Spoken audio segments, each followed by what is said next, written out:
Good morning and welcome back to Margin. This morning we're going to talk about when to fix and when to ditch your car. So let's jump right into it.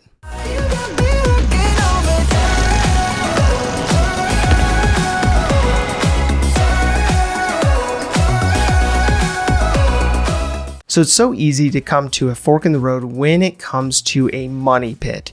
So we have all experienced some level of this, whether it's a home, whether it's an appliance or a vehicle.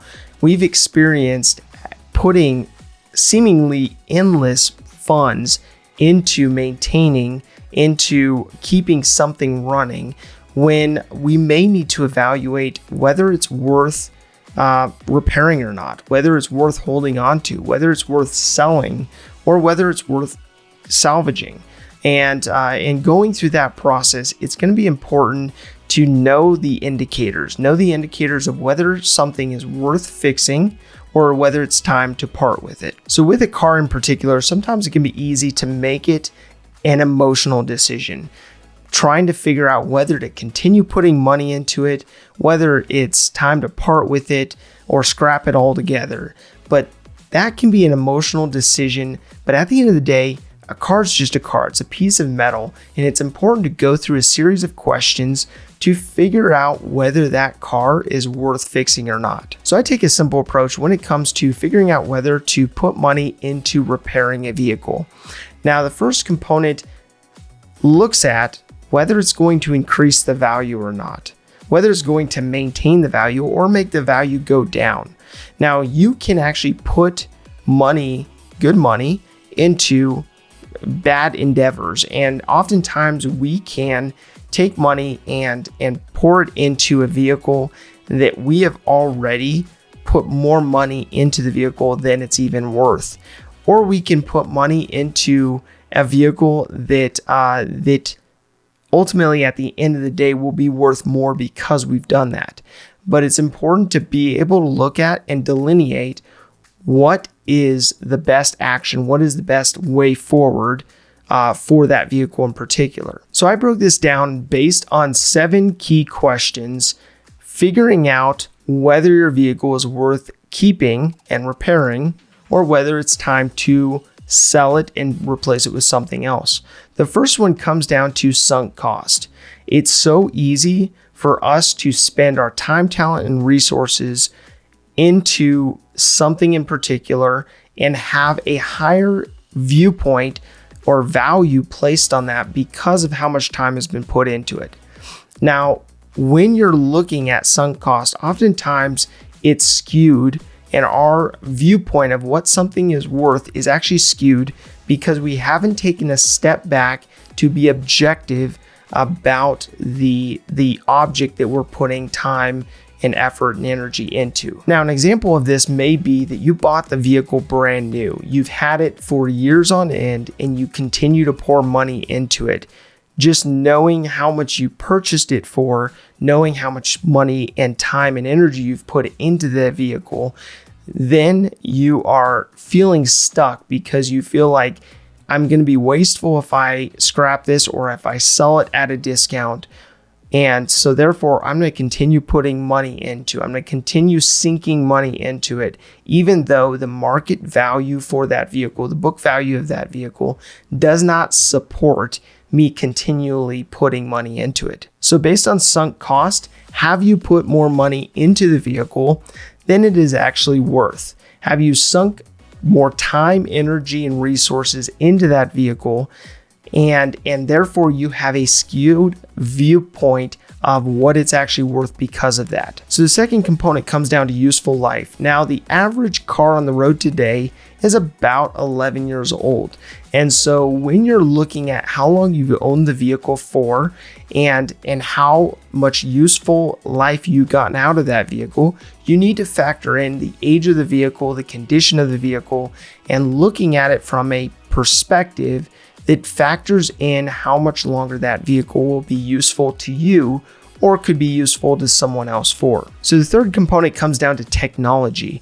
Now, technology is moving at such a fast rate that the auto industry cannot keep up. However, there's so many advances going on in regards to build quality, in regards to onboard computers and the technology within the car, as well as looking at how technology has influenced the safety of that vehicle. And so something to consider is whether the technology component of the vehicle has run its course, and therefore it's time for you to upgrade. It's time for you to replace that vehicle with something that may be safer, may have more technologically advanced features to keep you safe. So the fourth component comes down to looking at the salvage value, looking at what a junkyard would pay you for that vehicle if it is on its last legs. Of course, there's so many individuals out there, or even dealerships out there, that will buy vehicles that seemingly are on their last legs and actually go through the process of rebuilding them and in getting them mechanically sound. But looking at the salvage value, whether you sell it to an individual or you sell it to a junkyard, will be important in your decision making. So the fifth component comes down to repair costs, looking at what is really going on that is keeping that vehicle from being reliable. Now, there may be nuances where there's certain aspects on the vehicle that don't work properly but don't affect it mechanically, and that's a different picture. What we're looking at right here is the repair costs for anything mechanical that would be a safety item that would be preventing you from getting from point A to point B without breaking down.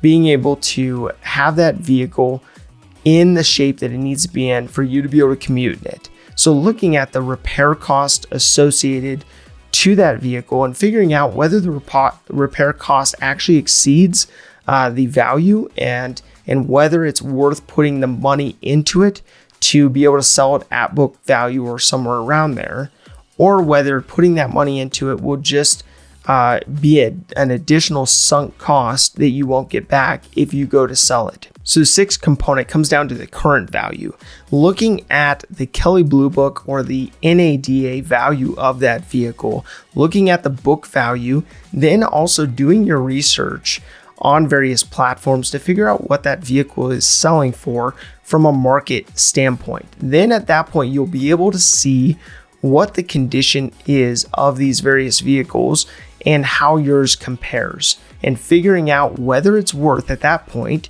to put the money into the repair for that vehicle or to sell it as is. Now, the seventh and final component to consider has to do with whether there's sentimental value with that vehicle. Now, I understand for many people, they had a vehicle that was passed on to them by a family member or has sentimental value for some other reason. So you definitely want to consider this in the picture if the vehicle has any kind of sentimental value before you just discard of it. So using these filters, let me use a personal example. In college, I purchased a 2003 Acura CL Type S. So this was a rare vehicle that had a manual transmission and was actually in really good condition. But the issue was it wasn't running. So I bought it for $900, not really knowing what was going on with it. I later found out that it threw a rod and needed a new engine. So what I did was looked at my options. So I bought the car for $900. If I were to scrap the car, take it to the junkyard, they would give me $500 for it. Or I could look at what it would cost to repair the vehicle. So what I did is I actually ordered a crate engine that had some miles on it, but was refurbished. I bought the engine for $800. And so at that point, I ended up having $1,500, $1,600 in the vehicle. And so the vehicle ran great after I had the new crate engine in it. And so I was able to detail it and get it ready to sell. Now, when I looked up the book value sat somewhere between the $6,500 and $8,000 figure.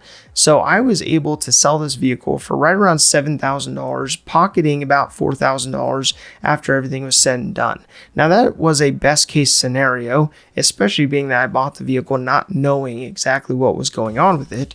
But looking at your vehicle from that standpoint and seeing like, okay, well, it may be worth $500 to a junkyard.